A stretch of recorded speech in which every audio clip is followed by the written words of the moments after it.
Jordan Peterson testified before U.S. Congress on how the Canadian government seized the bank accounts of the truckers protesting against the COVID lockdowns, and he issued an ominous warning to Americans about what is coming. What's extremely alarming about this is Democratic Congressman from New York, Dan Goldman, said the quiet part out loud and stated that our First Amendment rights, you know, freedom of religion, freedom of speech, freedom of the press, and freedom to assemble, are not absolute and can be taken away in certain circumstances like the spread of misinformation. What a control freak. Check this out, and then I'll show you Jordan Peterson's response and finish with a brief comment on why we absolutely do not want this type of control in the hands of our government. Mr. Chairman, you continually say that it used to be that both parties agreed with the First Amendment. It didn't used to be. It is. It remains the case. We all agree with the First Amendment, but the problem is that the First Amendment is not absolute. It does not protect any single thing anyone says, and there are limits, and that's important.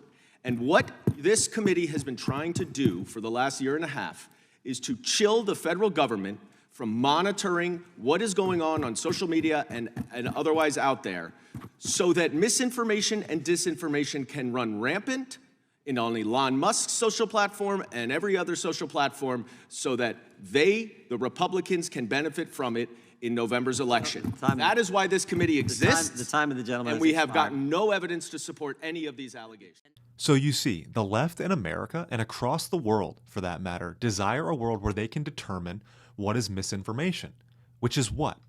Well, whatever they see fit. It's whatever doesn't fit their agenda. And if you are deemed threatening to their ideology or control measures, then bye-bye to your non-absolute, non-unalienable, non-endowed by your creator First Amendment rights. But here's the thing that you need to know, and what Jordan Peterson explains. The government colluding with big tech, banks, and AI could know everything about you. And if you are deemed a threat, like if you're a Christian extremist, for example, the government would have the ability to have their way with you.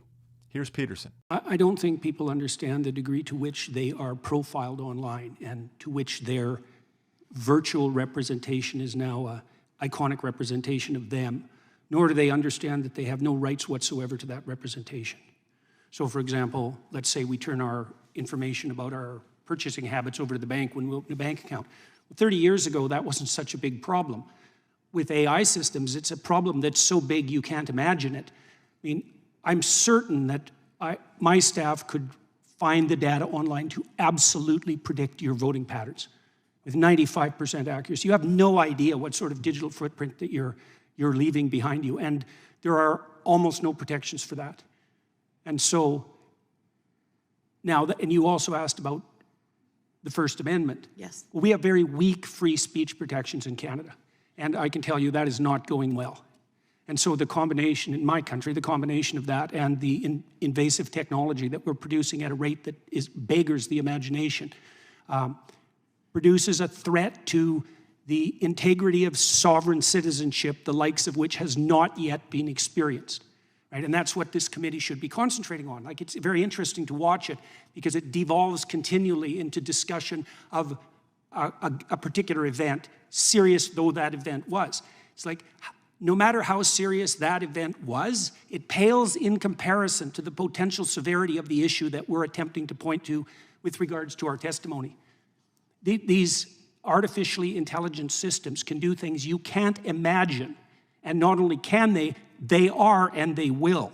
And that will be abetted by the collusion between large corporations and government. And it's certainly the case that the people who stand on the left, especially with regards to their, what would you say, skepticism of large corporations, which is often perfectly warranted, should be utterly terrified about this.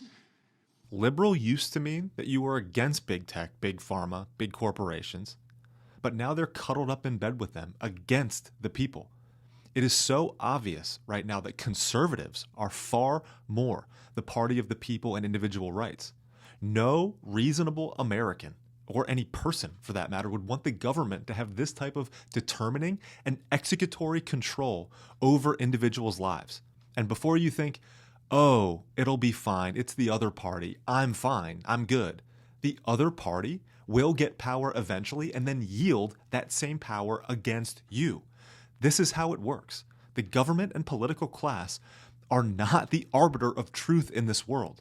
Are we seriously supposed to believe that our politicians are the deciders of what is true versus misinformation? This is the class that perhaps panders, lies, and distorts the truth the most. Our First Amendment rights allow us to live the life that God made us for, not the state. We do not want this power in the hands of the government.